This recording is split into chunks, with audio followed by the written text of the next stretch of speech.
欢迎来到新兴消息频道，请订阅频道，所以大家不要错过当天最热门的新闻。我们今天的时事通讯包括以下内容：谭松韵、徐凯再度合作真养眼，最近娱乐圈又炸开了锅。谭松韵和徐凯这对星动 CP 居然要二搭都市剧了。消息一出，粉丝们直接把谭松韵、徐凯二搭的词条顶上热搜前3。要说这两人真是娱乐圈的缘分天注定，从《你比星光美丽》里甜到齁的职场爱情，到新剧《物理清》里清冷陶艺师与科技新贵的反差碰撞，硬是把偶像剧演出了生活哲学的味道。今天咱就来唠唠这对 CP 到底凭啥能把甜宠剧拍出高级感，他们的二搭又藏着哪些玄机？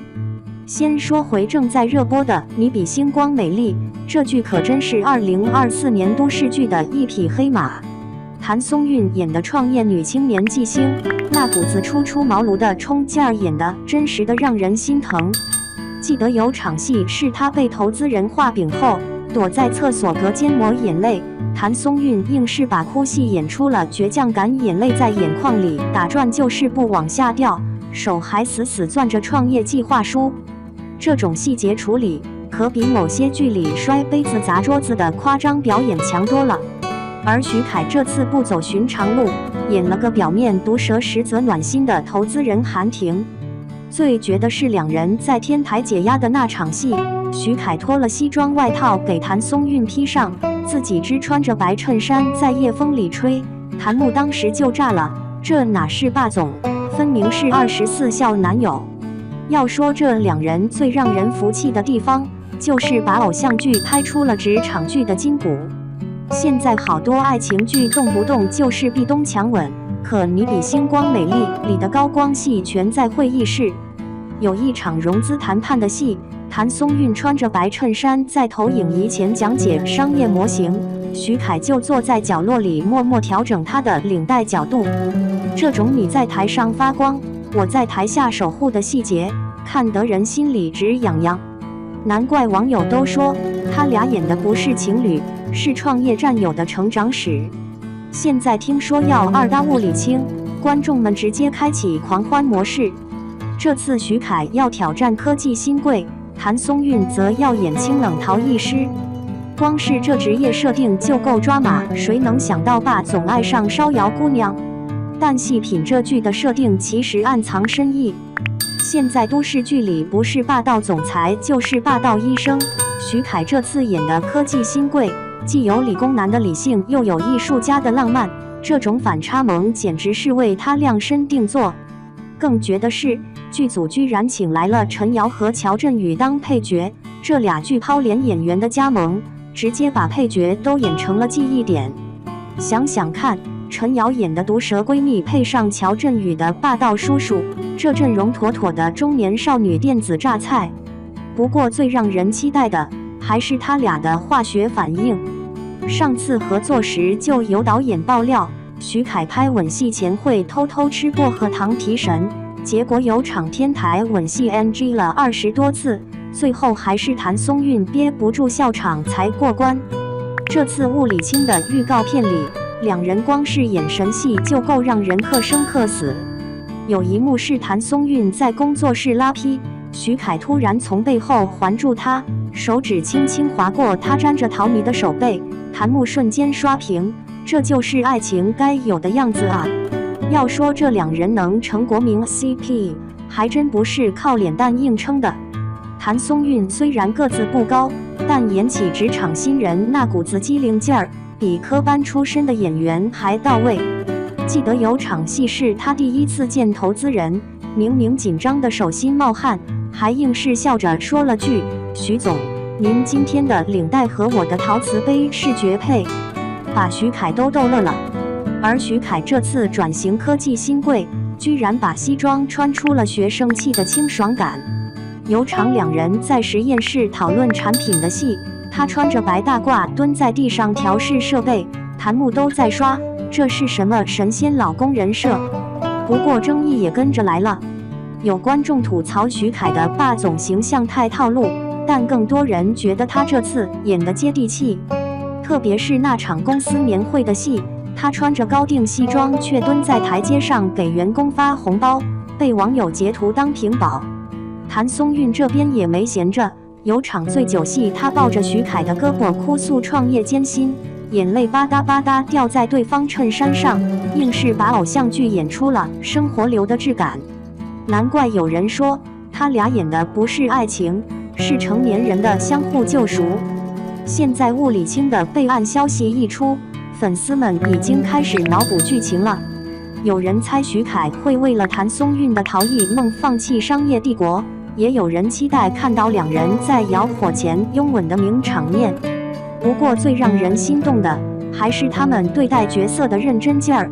听说徐凯专门去景德镇学了3个月陶艺，谭松韵则泡在科技公司体验生活。这种较真态度，难怪能把偶像剧拍出纪录片的感觉。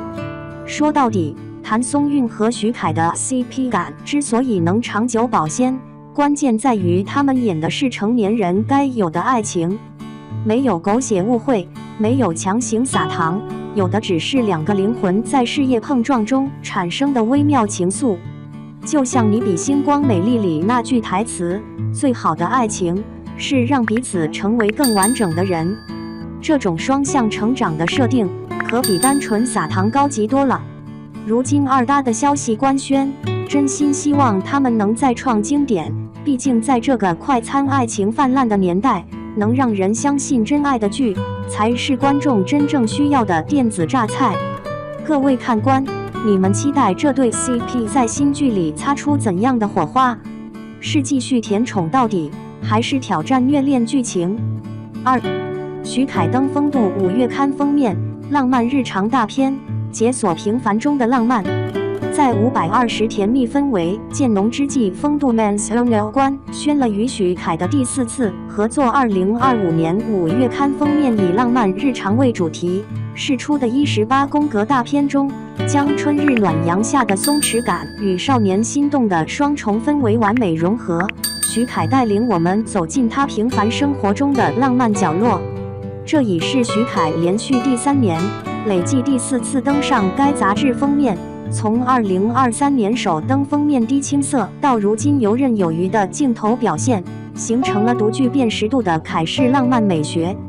好清爽的美男，粉丝喊着表白：徐凯，你是我朝思暮想的比肩少年，在绝城的荒土里辗转成歌。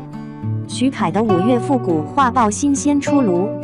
黑西装内搭配浅绿衬衫，再配一条撞色蝴蝶结领带，慵懒现在粉色复古房间里，像从老电影里走出的贵公子。偏偏备忘录里还记着带花见面的温柔日常，果然能打败徐凯的只有明天的徐凯。前1秒还是痞帅牙痞范儿，后1秒换上白衬衫站在绿树前，秒变隔壁班校草学长的清新画风。嘴上说着随便穿穿，结果蝴蝶结要挑彩虹色，见面要带上好看的花，连简单做个早饭都要卡进9宫格的仪式感王者。4月24日，风度 Men's Health 杂志的官微上发布了徐凯浪漫日常大片，满满16宫格，并配文：明媚春日，微风午后，我们徐凯一起慢慢而行，享受此刻的放松无拘。当阳光穿透树影照在窗台上，看他漫步阅读，解锁平凡中的浪漫。白衬衫配丝巾躺在地板上翻书的是他，穿着花短裤坐瓷砖上啃披萨的也是他。粉丝辣评：别人解锁浪漫靠玫瑰红酒，徐凯靠黄色橘子水和咬披萨时鼓起的腮帮子，把30岁生日后的首个封面硬生生变成徐凯的周末 vlog。家人们谁懂啊？徐凯真的太会了，拿着鲜花的造型，阳光洒在身上，满满的生活诗意，白到发光，真的帅炸了。还有那背头搭配背心装，少见的穿搭却把他的气质衬得超绝，妥妥漫画里的高冷系男主。这造型不仅时髦，还完美展现出他的肌肉线条。时尚这事儿，在他身上体现得淋漓尽致，不是靠穿得多贵，而是穿出了自己的味道。也就是说，徐凯每次亮相都能带来惊喜。最近他的新剧《忆欧春》4月7日已经开机啦，他在里面饰演沈润严瑞，这角色有双重身份，听着就很有层次感，很期待了。就盼着看徐凯在剧里又会带来怎样精彩的演绎，期待值直接拉满，坐等播出。最后祝福他，欢迎在评论区留下你的脑洞。